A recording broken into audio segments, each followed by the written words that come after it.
Palavra da Verdade, com Hernandes Dias Lopes. Muito bem, bom dia, irmãos e irmãs.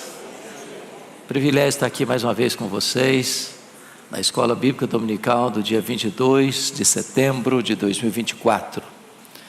Nós estamos trabalhando o texto de Eclesiastes e hoje vamos fazer a exposição do capítulo 10. Capítulo 10 do livro de Eclesiastes. Abra sua Bíblia comigo para a leitura do texto e, lido o texto, mantenha a sua Bíblia aberta nesta passagem, por favor. Eclesiastes capítulo 10.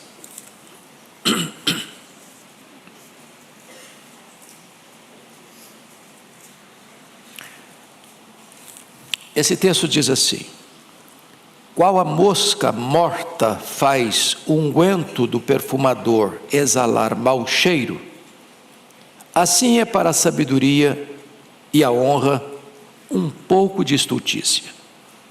O coração do sábio se inclina para o lado direito, mas o do estulto para o da esquerda. Quando o tolo vai pelo caminho, falta-lhe o entendimento, e assim a todos mostra que é estulto. Levantando-se contra ti a indignação do governador, não deixes o teu lugar, porque o ânimo sereno acalma grandes ofensas. Ainda há um mal que vi debaixo do sol, o erro que procede do governador, o tolo posto em grandes alturas, mas os ricos assentados em lugar baixo. Vi servos a cavalo e príncipes andando a pé, como servos sobre a terra. Quem abre uma cova, nela cairá, e quem rompe um muro, mordê-lo-á uma cobra. Quem arranca pedras será maltratado por elas, e o que racha lenha expõe-se ao perigo. Se o ferro está embotado e não se lhe afia o corte, é preciso redobrar a força, mas a sabedoria resolve com bom êxito. Se a cobra morder antes de estar encantada, não há vantagem no encantador. Nas palavras do sábio há favor, mas ao tolo os seus lábios devoram. As primeiras palavras da boca do tolo são estultícia, e as últimas, loucura perversa. O estulto multiplica as palavras, e ainda que o homem não sabe o que sucederá, a quem lhe manifestará o que está depois dele? O trabalho do tolo fatiga, pois nem sabe ir à cidade. Ai de ti, ó terra, cujo rei é criança, e cujos príncipes se banqueteiam já de manhã.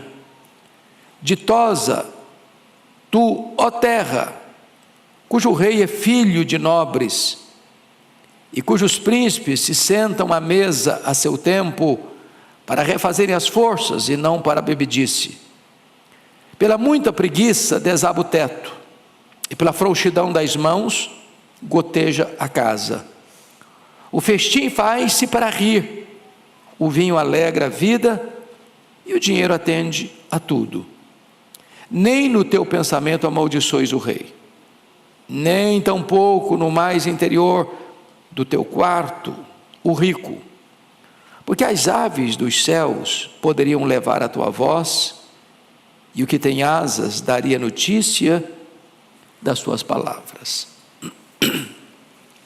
Bom, eu quero tratar com vocês hoje sobre o seguinte tema: a diferença entre o sábio e o tolo. Qual é a diferença entre o sábio e o tolo? É desse assunto que o capítulo 10 vai tratar. Bom, no capítulo anterior, no capítulo 9, dos versos 13 a 18, Salomão tratou do poder da sabedoria. Ele fala desse poder da sabedoria nos versos 13, 14 e 15, quando ele conta a história de um homem que vai invadir uma cidade com um exército, e dentro da cidade tem um homem sábio, e a sabedoria desse homem é maior do que a força do exército invasor. Depois ele vai mostrar a sabedoria priorizada. Quando ele vai dizer no verso 16, melhor é a sabedoria do que a força. Muita força bruta, sem sabedoria, não vai ter bons resultados.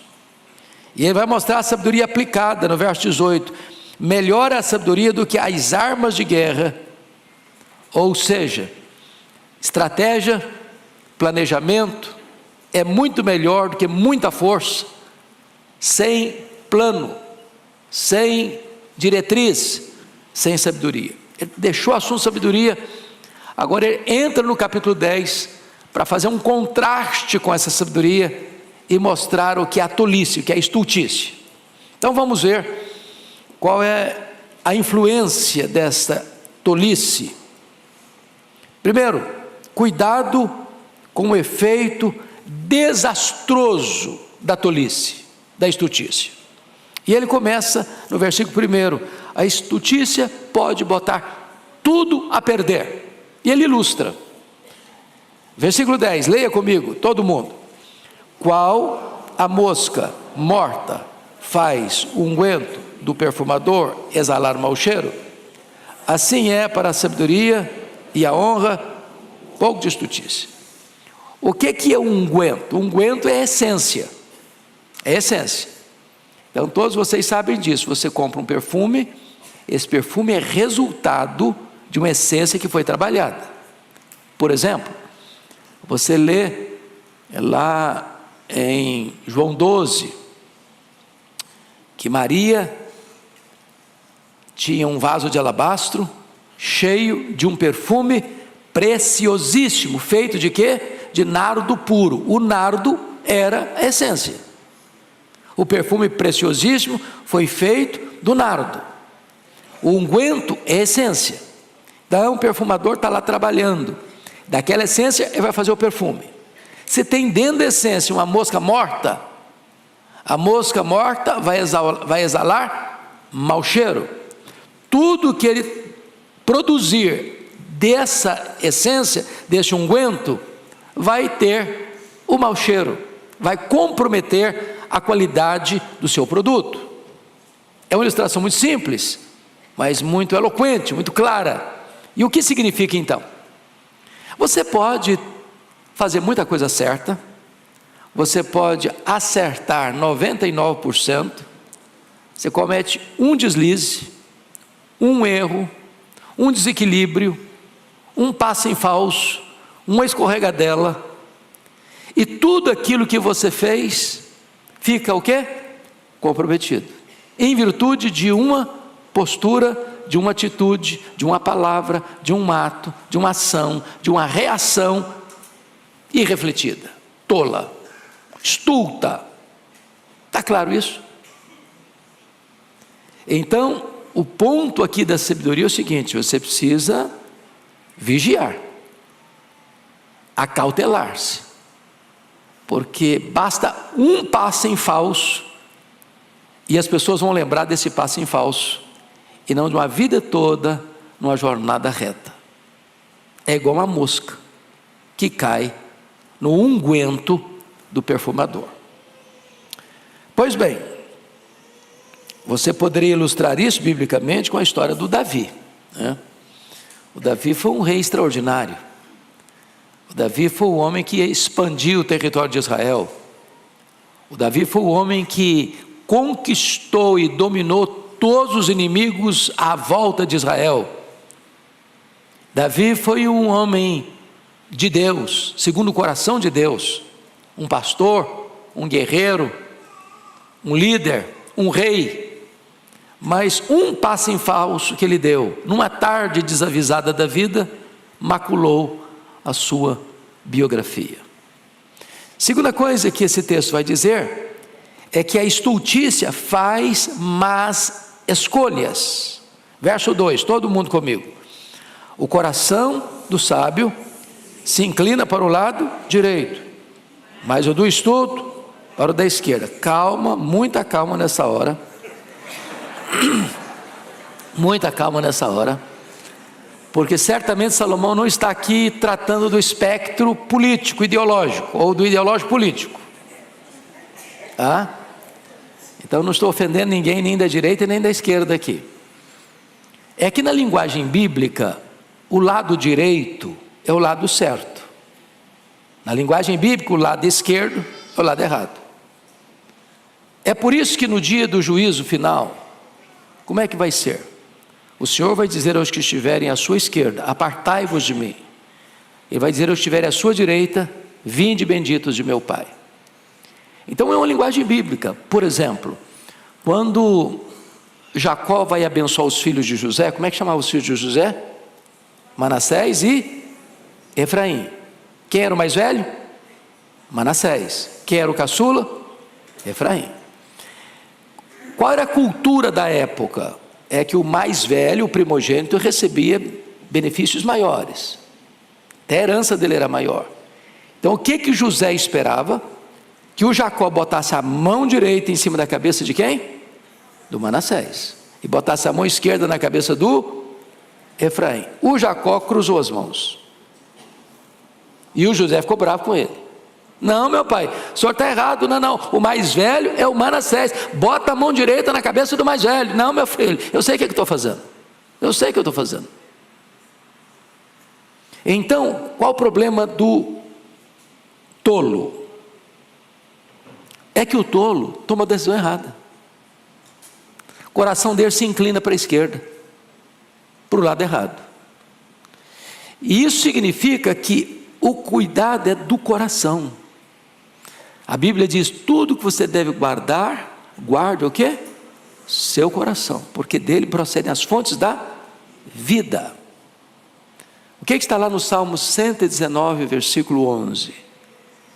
Guardo a tua palavra no meu coração, para não pecar contra ti. Então você guarda a melhor coisa, a palavra de Deus. Você guarda no melhor lugar, no seu coração. Você guarda com o melhor propósito, para não pecar contra Deus. Então, o tolo não sabe fazer a escolha certa. O lado de cá é o lado certo, o lado de lá é o lado errado. Ele larga o lado certo e vai para o lado errado. Ele não tem discernimento, sabedoria para fazer as melhores escolhas na vida. Tem gente fazendo as coisas erradas na vida? Esse é o tolo. Deus diz assim para ele: eu boto diante de você a vida e a morte. E Deus diz: escolha a vida para que você viva. Mas apesar disso, ele escolhe a morte. Terceiro lugar, a estultícia ou a tolice é espalhafatosa. Leia o verso 3 comigo, por gentileza. Vamos todos. Quando o tolo vai pelo caminho, falta-lhe o entendimento, e assim a todos mostra que é estulto. Em outras palavras, o tolo é tagarela.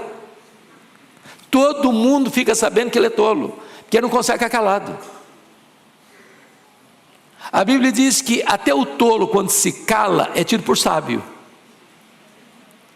Mas quando a pessoa fala, sem parar, ela não consegue ficar calada. Quanto mais ela fala, mais ela erra, mais todo mundo fica sabendo que ela é tola mesmo. Por isso que a Bíblia diz assim: todo homem seja pronto para ouvir, tardio para falar, e tardio para irar também. Então, a loquacidade do tolo potencializa a sua tolice, porque ele não consegue ficar calado. Ele não consegue. Então esse é o primeiro ponto. Cuidado com o efeito desastroso da tolice. Vamos ao segundo ponto. Cuidado com um governo insensato. Salomão era rei, e ele não podia deixar de fora da pauta dos seus ensinos a questão política. Então, ele vai tratar aqui dos perigos de um governo insensato. E o que ele vai dizer é que tem tolos. Na época dele tinha, e hoje tem também. Tem gente tola, no palácio, no parlamento, nas cortes, na indústria, no comércio, até na igreja e também na família.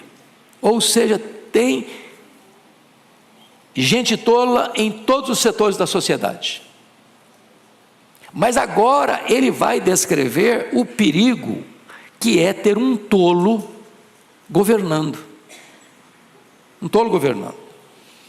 Então, quais são os cuidados que você precisa ter com um governo tolo? Primeiro, reaja transcendentalmente à perseguição. Porque os governos tolos perseguem. Os governos tolos não aceitam o contraditório. Os governos tolos oprimem quem discorda deles. O governo tolo vai sempre ter o chamado caça às bruxas, porque não suporta oposição. Então, vamos ler o verso 4, todos juntos comigo, por favor. Verso 4. Levantando-se contra ti a indignação do governador, não deixes o teu lugar, porque o ânimo sereno acalma grandes ofensas. O que ele está querendo dizer aqui é que você precisa reagir com sabedoria diante de uma perseguição de um governo tolo. Ele vai perseguir você. Se você fugir, você está dizendo, sou culpado. Ele vai atrás de você. Se você reagir, tentando medir forças, quebra de braço, a corda vai roer de que lado? Do lado mais fraco. Ele está com a máquina na mão, você não consegue resisti-lo. Qual é a postura? Ele diz, a postura é uma reação transcendental, mostrando o quê? Ânimo sereno, dando provas de que você é inocente. A resposta branda desvia o furor, mas a palavra dura suscita ira. É por isso que a Bíblia diz assim, é melhor o longânimo do que o herói de guerra, e o que domina o seu espírito é mais forte do que quem domina uma cidade. Então, controle emocional. Está faltando um pouco dos nossos políticos, controle emocional? Controle emocional. É isso que ele está dizendo. Isso levou um cidadão chamado Mark Twain a dizer o seguinte: suponho que você seja um idiota. Ele está brincando, viu, gente? Ele está aqui um pouco apimentado, mas escuta a frase dele: suponho que você seja um idiota, e suponha que você seja membro do Congresso. Perdão, estou me repetindo. Bom, ele pegou pesado demais, né? Nós não concordamos com ele não, mas tudo bem. Ou seja, não meça forças, não fuja, demonstre o que? Serenidade. É assim que você lida com um governo tolo. Segundo, o mal de um governo tolo. Leia comigo versos 5 e 6, toda a igreja comigo, vamos lá. Ainda há um mal que vi debaixo do sol, erro que procede do governador, o tolo posto em grandes alturas, mas os ricos assentados em lugares baixos. Então, um tolo governando e os sábios sendo governados. Não é uma inversão? O que é o normal? É que o sábio governe e os tolos sejam governados, até para ficarem sábios. Mas quando essa inversão na sociedade, e você põe um tolo no governo, que só um tolo só vai para o trono se os tolos botarem no lá. Já escutou aquela frase que cada povo tem o governo que merece? É isso que Salomão está dizendo. Como é que um tolo chega no governo, no poder? Porque os tolos botaram ele lá, abriram o caminho para ele. Então, quando as pessoas erradas conquistam o poder, tudo é virado de ponta cabeça. Há uma inversão de valores. E o melhor exemplo disso é o filho do Salomão. Salomão foi um rei sábio, mas e o filho dele? O Roboão. Lembram disso? Quando Salomão morreu, o filho que assumiu o trono era Roboão. E aqui, vamos parar um pouquinho aqui para dar essa nota de rodapé. Gente, não tem luxo sem que alguém pague a conta. Não tem almoço grátis. Se tem alguém comendo de graça, alguém está pagando essa conta. Sim ou não? Sim. Como é que era a corte de Salomão? Era muito luxo, era muita pompa, era muita gente comendo na mesa real todo dia. O que Salomão fez? Ele dividiu todo o território dele em 12 províncias, e cada província dessa tinha que abastecer a mesa real. Você vai abastecer esse mês, você aquele mês. Todo mês tinha um grupo da nação trabalhando para sustentar a mesa real. Era muita carne, era muita bebida, era muito isso, era muito aquilo, era muita pompa, era muito luxo, era muita fartura, era muita gastança. Quem está pagando a conta? O povo.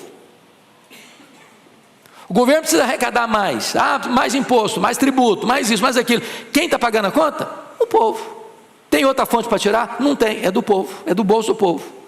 Então, quanto mais o governo quer, mais pobre fica o povo, mais oprimido fica o povo, porque está tirando de uma única fonte, que é do povo. Pronto. Salomão morreu, o povo aproveitou, falou: agora é hora de fazer a reivindicação. Agora nós vamos pedir para mudar as regras, porque desse jeito não dá mais. Aí quando chegaram para o Roboão, falou: Roboão, você alivia aí, meu filho, porque nós não aguentamos mais pagar tanto imposto. O Roboão, insensatamente, não escutou o conselho dos maduros na experiência, os idosos, e foi atender um conselho mais insensato do que ele estava vivendo já, dos jovens da época. Não, o povo só obedece debaixo do cabresto. Tacão, bota a mão mais pesada ainda em cima desse povo, só assim que eles vão te obedecer. O que aconteceu? O reino dividiu. Tinham 12 tribos, 10 das 12 tribos seguiram a liderança de Jeroboão, e ele ficou só com 2 tribos, Judá e Benjamim. Então, um governante tolo, ele não só oprime o povo, ele divide o povo. Mas mais do que isso, um governo tolo, ele demonstra inversão de valores. Leia o verso 7 comigo, inversão de valores. Verso 7, todo mundo. Vi servos a cavalo e príncipes andando a pé, como servos sobre a terra. Andar a cavalo naquela época, gente, era andar de limusine presidencial. Vocês se lembram quando o rei Assuero, conhecido como Xerxes I, pergunta para Amã: o que se faz a um homem a quem o rei deseja honrar? Lembram disso? Lá no livro de Esther. O Amã, pensando que estava se tratando dele e não de outra pessoa, falou: olha, precisa baldar aí o cavalo que o rei anda, que é o cavalo limusine, e botar os paramentos do rei e andar na cidade com ele, puxando o cavalo. O cara que está montado a cavalo é o cara, é a autoridade, é o honrado. Quando Naamã descobre que o rei não está falando dele, mas do Mordecai, ou Mardoqueu, que ele odiava e queria matar, ele toma um susto. Então andar a cavalo aqui não é simplesmente dar uma voltinha na hípica aqui de São Paulo, ou ir numa fazenda e pegar um cavalo lá e dar uma volta na fazenda. Não, andar a cavalo era o posto máximo da honra para um cidadão. E o que está acontecendo no versículo 7? Servos a cavalo e príncipes andando a pé. O que se chama isso? Inversão de valores. Um governo tolo inverte valores. A coisa está de ponta cabeça. Agora você olha hoje e vê com muita tristeza inversão de valores, não no sentido de honra, sobretudo no sentido de moral, de princípios. Se aplaude aquilo que deveria ter vergonha, se escarnece daquilo que deveria aplaudir. Aprova-se o que deveria ser rejeitado, rejeita-se o que deveria ser aprovado. E isso nos mais diferentes segmentos da sociedade. No parlamento, no palácio, nas cortes e por aí vai. Pois bem, vamos agora a um outro ponto, uma outra lição, terceiro ponto. Cuidado com o trabalho insensato, ou a insensatez no trabalho, a tolice no trabalho. Então, leia comigo, por favor, versos 8 e 9, toda a igreja. Quem abre uma cova, nela cairá. Quem rompe um muro, mordê-lo-á uma cobra. Quem arranca pedra, será maltratado por elas. E o que racha lenha, expõe-se ao perigo. Então vamos entender aqui algumas coisas. Primeiro, seja cauteloso com os riscos do trabalho. Cauteloso. Ou seja, o que ele está dizendo para nós aqui? Se você vai abrir uma cova, você tem que ter muito cuidado para você não cair lá dentro. Você tem que ter os devidas precauções de instrumentos de trabalho, de roupa de trabalho, para que você, ao abrir uma cova profunda, não seja vítima do seu próprio trabalho. Aí ele usa outra expressão: quem rompe um muro, mordê-lo uma cobra. Ou seja, as cobras costumam ficar escondidas nas brechas dos muros. Então você não vai chegar assim de cara limpa de qualquer jeito, não. Você vai chegar com cautela. Você precisa saber que por trás daquele muro está sendo destruído para levantar outro, tem situações de perigo, e você seja precavido. Aí ele usou outra expressão: quem arranca pedra será maltratado. Você já foi numa pedreira? Eu sou lá do Espírito Santo, e lá você sabe que hoje é o maior produtor de rochas ornamentais do mundo, granito, muito granito. E aí, se você chega naquelas pedreiras que não fizeram um trabalho profissional lá no começo, você vê tanta pedra, mas é pedra demais, a terra fica completamente destruída, improdutiva, não dá para animal andar, não dá para você andar. Se você está mexendo com pedra, cuidado, que salta uma laça de pedra aí, te machuca, te fere. Então, cautela com o seu trabalho, se ele é perigoso. Ele usou a expressão: o que racha lenha, expõe-se ao perigo. Você já rachou lenha na vida? Acho que quem morou na roça aqui? Só eu? Não, tem mais gente. Opa, tem amigos aqui. Você já rachou lenha para fogão a lenha? Você tem que ter cuidado, que uma lasca daquela pode vir em você. Então, o que ele está dizendo? Você vai fazer o seu trabalho? Quais são os riscos do seu trabalho? Quais são as precauções que você precisa ter no seu trabalho? É claro que hoje talvez é outro tipo de risco, mas o princípio é o mesmo. Todo trabalho expõe você a um determinado risco. Seja cauteloso, proteja-se. Não apenas você vai proteger o outro, proteja você mesmo. Esse é um conselho simples, mas de sabedoria.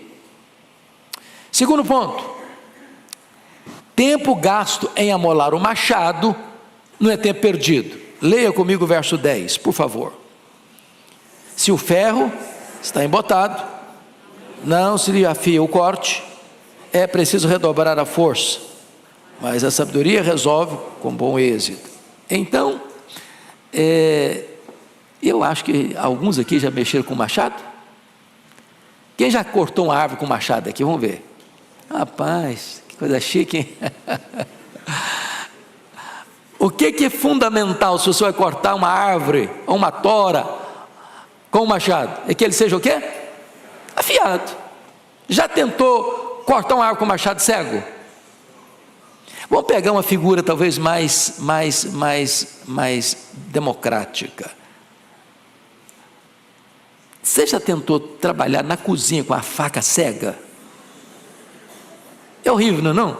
Você vai cortar massa, coisa, mas não corta. O que é que ele está querendo ensinar? O que ele está querendo ensinar é o seguinte, que o tempo gasto em amolar o machado não é tempo perdido. Você precisa se especializar naquilo que você faz.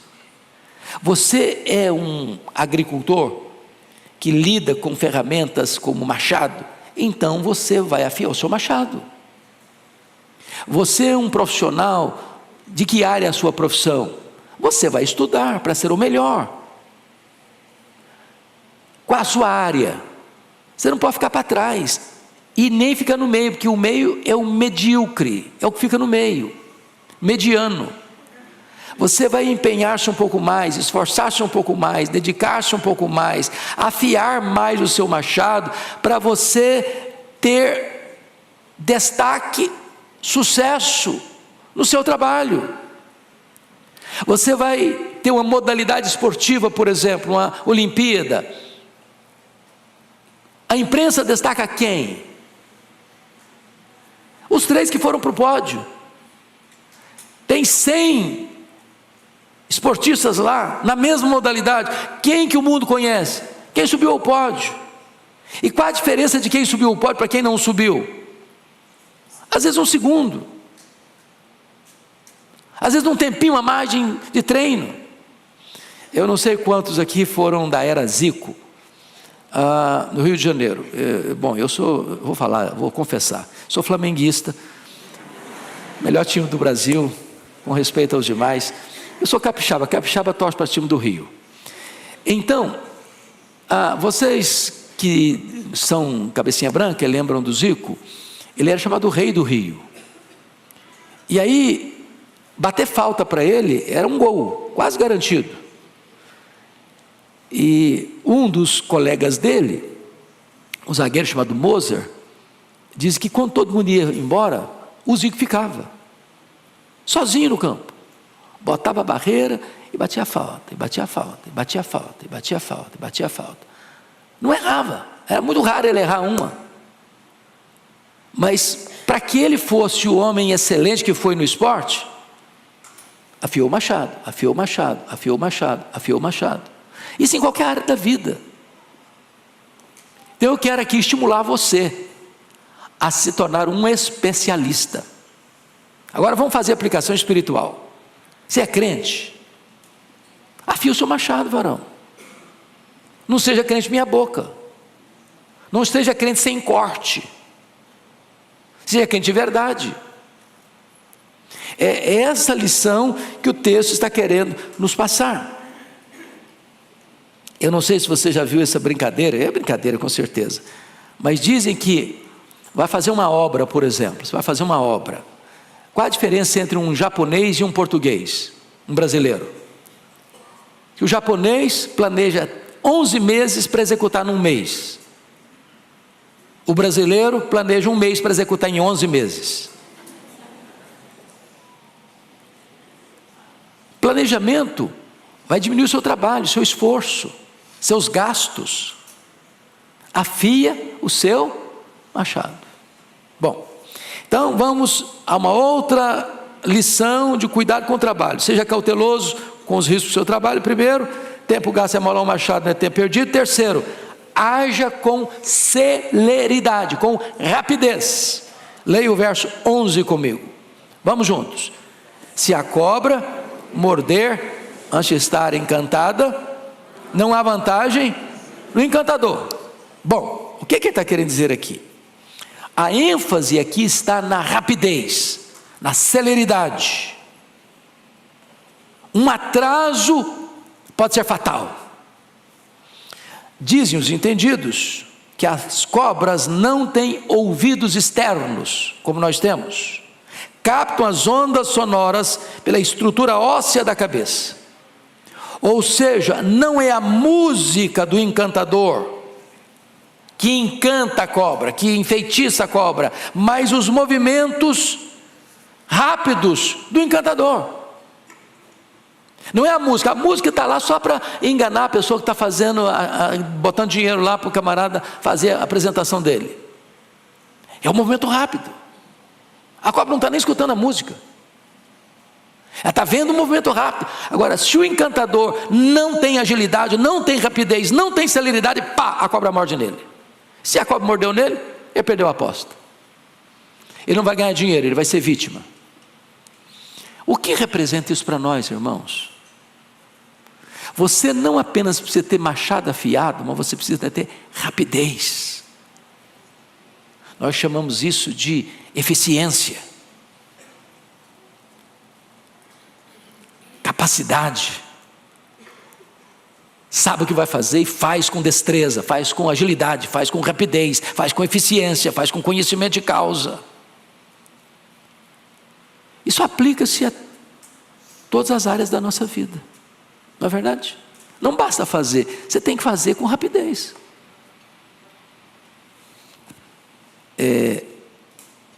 Os advogados aqui, tem prazo de entregar o negócio? Tem prazo? Como é que chamam isso? Vocês que são advogados, me fala aí. Se você não entrega no prazo? Prescreve. Perdeu. Não adiantou você fazer bem feito. Você tem que fazer bem feito no tempo certo, na hora certa. Se atrasar, vai tudo por água abaixo, compromete tudo. Vocês estão entendendo o que eu estou falando? Perguntei o Orival.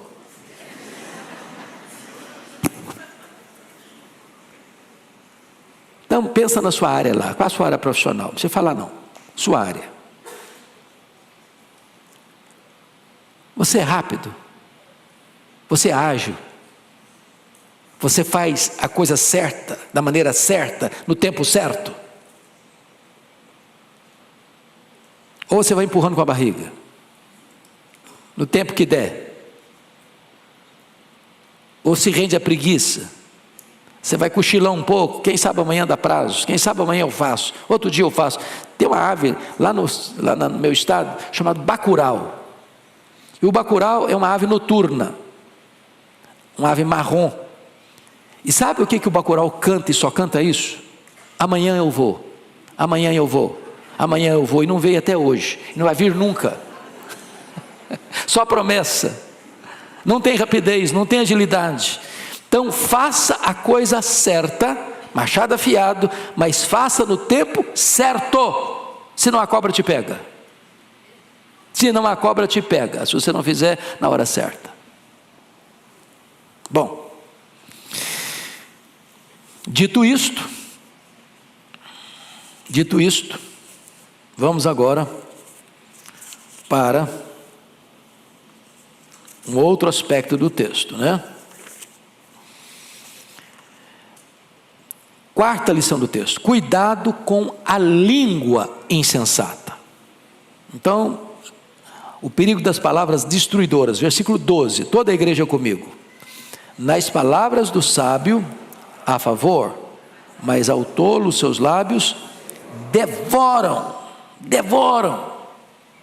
Quando o tolo fala, não tem favor, não tem edificação, não tem bênção, não tem instrução, não tem ajuda. Mas quando o tolo abre a boca, ele devasta tudo. Lá em Tiago, capítulo 3, diz que essa palavra do tolo é comparada com um fogo destruidor. É comparada como um incêndio. É comparado como um veneno de uma víbora. Aliás, dizem que o animal mais perigoso do mundo, o mais venenoso do mundo, é aquele animal que se esconde atrás da toca dos dentes. Indomável, venenoso, mortífero, a língua do tolo.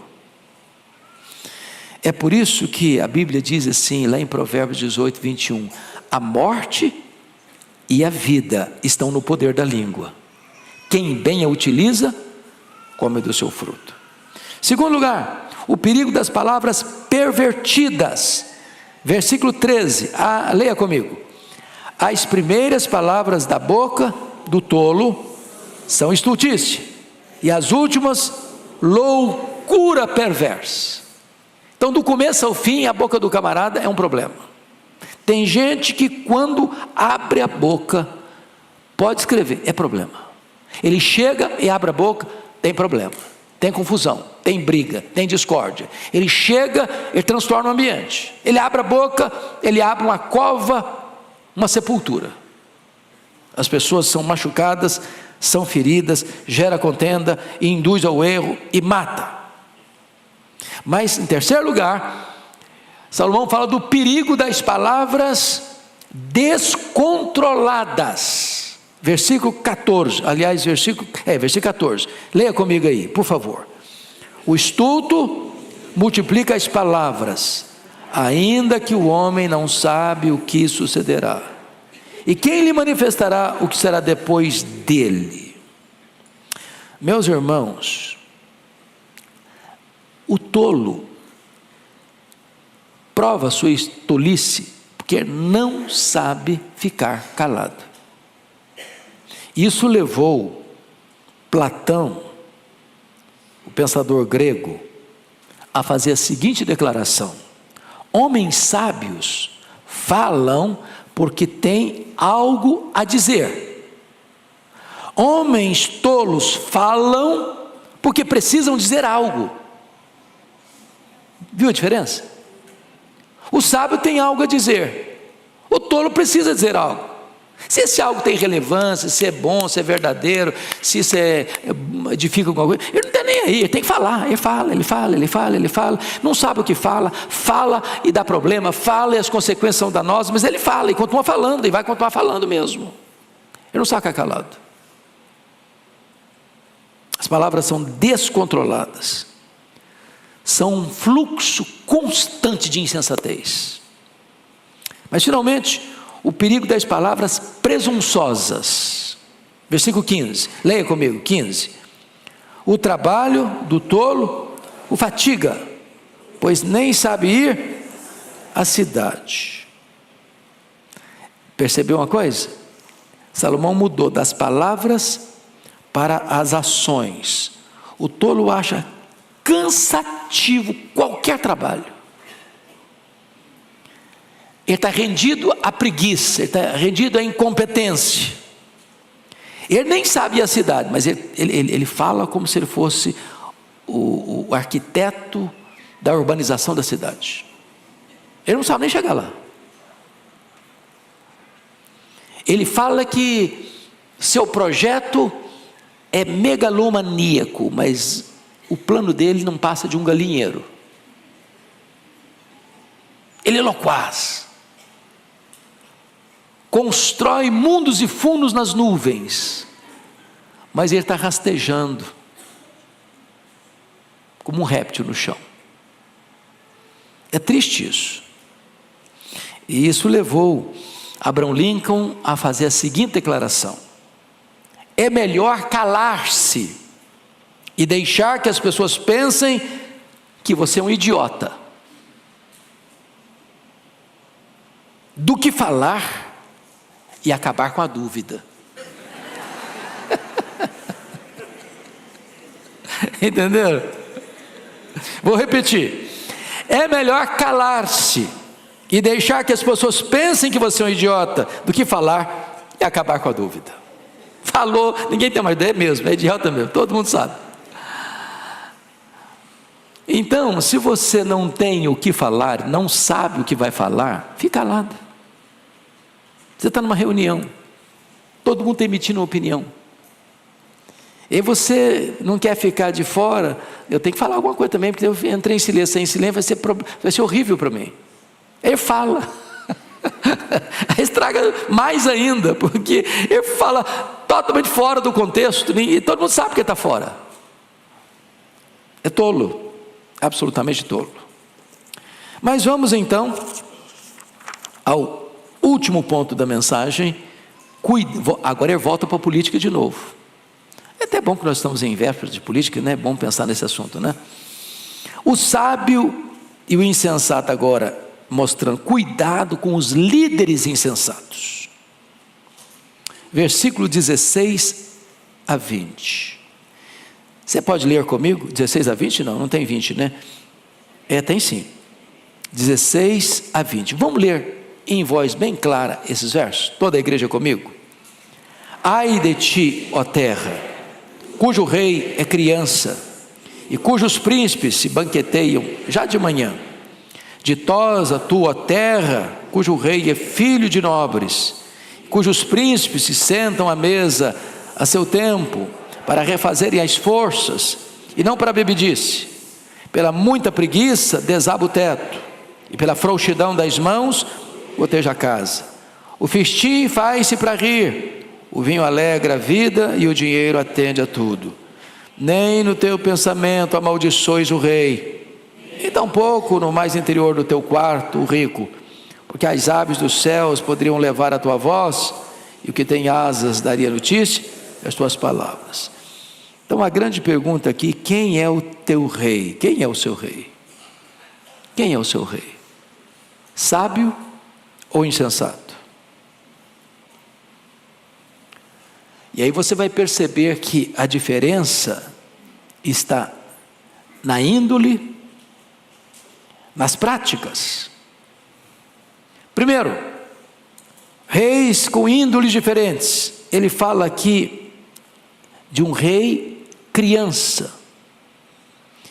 Ai de ti, ó terra, cujo rei é criança. E quando ele está falando que o rei é criança, está dizendo que o rei tem faixa etária infantil. Não está falando que ele é uma criança no sentido de idade cronológica. Ele está chamando o rei criança, o rei imaturo. Ele é adulto, às vezes até velho, mas é o quê? Imaturo. E qual é a evidência que um rei é imaturo? Que um líder político é imaturo? Que alguém que foi colocado no poder é imaturo? É quando ele entra lá para curtir a vida, as benesses do poder. Ele se hospeda num hotel 6 estrelas. Quem está pagando a conta dele? Quem ganha salário mínimo. Ele não se incomoda com isso. Ele faz viagens internacionais e leva uma grande comitiva. Para quê? Para oferir as benesses do poder. Quem está pagando a conta? O povo.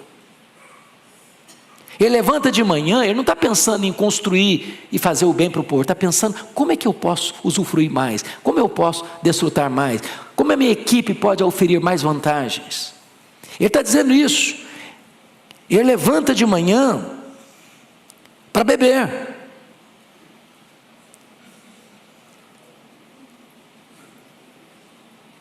Banqueteiam já de manhã. Você já pensou o que é isso? Levanta de manhã já tomando umas e outras.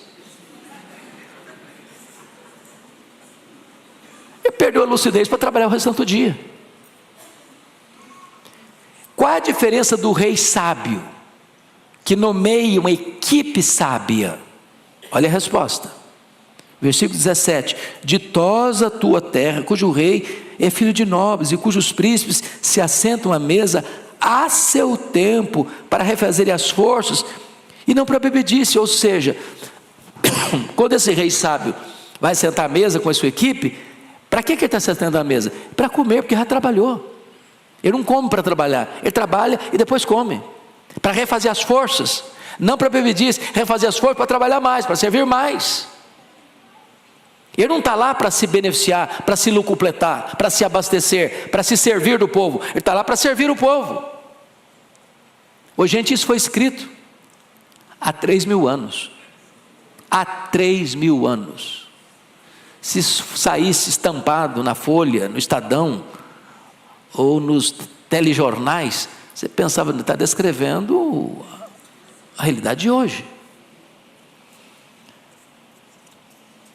Pois bem, quais são os resultados do tolo e do sábio, do rei tolo e do rei sábio? O rei tolo, ele vai governar para a tragédia. A nação vai de água abaixo, a economia vai de água abaixo, as empresas vão de água abaixo, a população vai de água abaixo. Porque não dá para você tirar do cofre, e esse cofre não esvaziar, porque só tem uma fonte para abastecer o cofre, é o povo, é o trabalhador. Diferente daquele que está lá trabalhando, pensando no bem do povo, para o progresso do povo, para a prosperidade do povo, para o bem-estar do povo. Ele para comer, para reabastecer as forças, para renovar as forças, para continuar trabalhando mais. É essa a ideia que ele está mostrando para nós aqui. Segundo ponto, não se renda à preguiça. Versos 18 e 19 diz: pela muita preguiça desaba o teto, e pela frouxidão das mãos goteja a casa. Do que ele está falando? Ele está usando um exemplo que qualquer pessoa sabe, né? Hoje em São Paulo a maioria mora em apartamento, mas pensa numa cidade ou um lugar que é casa. Então, o que é uma goteira? Uma goteira, chove, pinga, está lá. Se você vai lá e não resolve o problema da goteira, ela vai continuar pingando mais. E o que vai acontecer? Ela vai apodrecer a estrutura de sustentação dos caibros. Daqui a pouquinho não tem uma goteira, tem um buraco. Daqui a pouquinho, se você não cuidar, por causa de preguiça, de falta de ação na hora certa, para resolver o problema, para contornar a situação, o teto desaba na sua cabeça. O que ele está ensinando para nós? Problema surgiu, problema precisa ser resolvido. Não adia a solução. Não bota debaixo do tapete. Não empurra com a barriga. Seja ágil na solução do problema, na correção do problema. A ilustração dele é simplérrima. Qualquer pessoa sabe o que é uma goteira numa casa. E qualquer pessoa sabe que se um problema surgiu e você não resolvê-lo, você não enfrentá-lo, você não tomar medidas práticas, rápidas para solucionar, o problema só vai crescer, só vai crescer, só vai crescer, até acontecer uma tragédia. Bom, nós poderíamos exemplificar isso, por exemplo, nos rompimentos de barragens. Vocês sabem disso. Alertas foram feitos. Alertas foram feitos, cuidado, é problema, é perigo, precisa cuidar, não pode deixar de requentar. Até acontecer uma tragédia. Às vezes, numa barragem, uma pequena fenda, mas só está passando um pouquinho d'água, daqui a pouquinho rompe a barragem e pronto. Aí inunda todo mundo. Então, solução não se espera, se enfrenta a solução, para buscar a solução imediatamente. Isso é conselho de Salomão. O segundo conselho aí, versículo 19: o festim faz-se para rir, o vinho alegra a vida e o dinheiro atende a tudo. O que está acontecendo aqui? É aquela pessoa que acha que a vida é festa, pessoa que acha que o vinho é para ser experimentado a toda hora, porque alegra a vida, e que tendo dinheiro, está tudo resolvido, pronto. Será que está mesmo? Então vou dar um exemplo bíblico. Daniel capítulo 5. O rei é Belsazar. O império que ele domina é o maior do mundo, a Babilônia. E ele está numa festa. E ele tem convidados ilustres do império. E eles resolvem fazer algo que o que é comum já não satisfaz mais. Você sabia disso? O homem chega a um ponto em que aquilo que é normal, todo mundo está fazendo, para ele não satisfaz mais. Está com um copo de cristal. Copo de cristal não está com nada, eu quero um copo de ouro. Mas copo de ouro também não satisfaz, não. Eu quero um copo de ouro sagrado. Então manda trazer lá os vasos do templo de Salomão, que foram saqueados. Vamos beber neles. Vamos dar uma incrementada na nossa festa. E ele achava que estava tudo bem, porque dinheiro não está faltando. E naquela noite, foi a noite da sua morte, e a noite em que o grande império Medo-Persa toma a grande Babilônia. Tem muita gente que acha que porque tem dinheiro, porque tem vinho, porque tem festa, a crise nunca vai chegar. O problema nunca vai bater a sua porta. Ele acha que tem dinheiro e resolve tudo com dinheiro.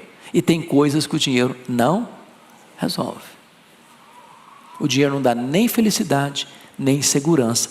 O máximo que o dinheiro vai dar é um caixão de cedro bonito. E algumas coroas de flores em cima do caixão.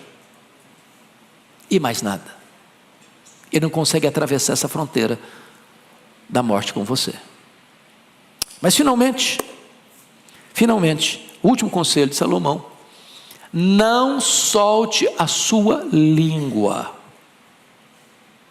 Versículo 20: nem no teu pensamento amaldiçoes o rei, nem tampouco no mais interior do teu quarto o rico, porque as aves dos céus poderiam levar a tua voz, que tem asas daria notícia das tuas palavras.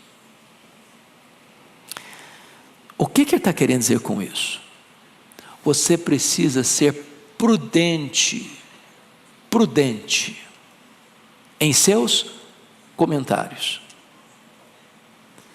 Se Salomão falou isso há 3.000 anos, não tinha mídia social. Hoje acabou o quê? A privacidade. Não é verdade?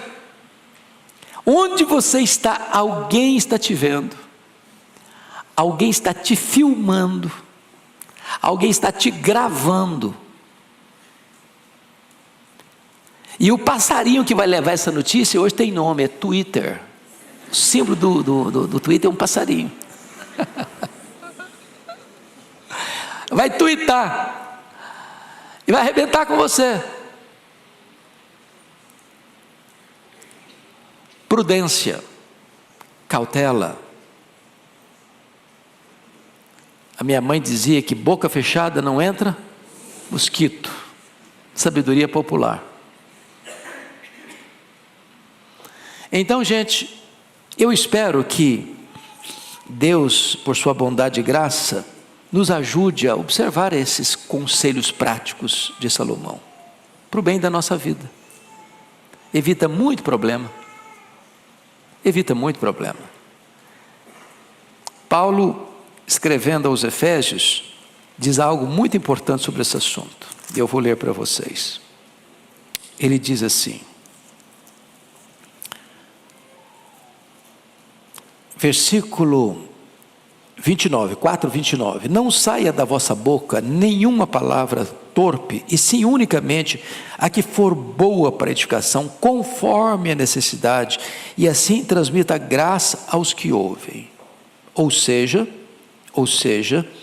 palavra suja, never. Não. Mas você só deve falar aquilo que for para edificação, unicamente se for para edificação. Nem toda palavra boa ou verdadeira deve ser falada a todo tempo, a toda hora, em todo lugar. Tem hora de ficar calado. Tem hora de você não emitir a sua opinião. Tem hora que você tem que ter a prudência da serpente, mais do que a simplicidade da pomba. Tem que ser unicamente se for boa para a educação, mas tem que ser conforme a necessidade. Tem hora que não tem necessidade. Então, bico calado. Tem que transmitir graça aos que ouvem.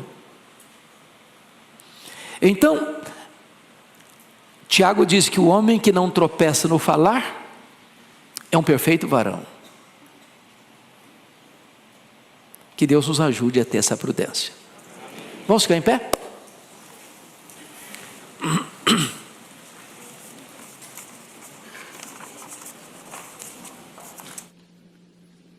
Querido Deus, nossa gratidão pela Tua palavra e pela praticidade com que ela nos ensina a viver. Ajuda-nos a colocar em prática estes princípios da Tua palavra. Em nome de Jesus. Amém.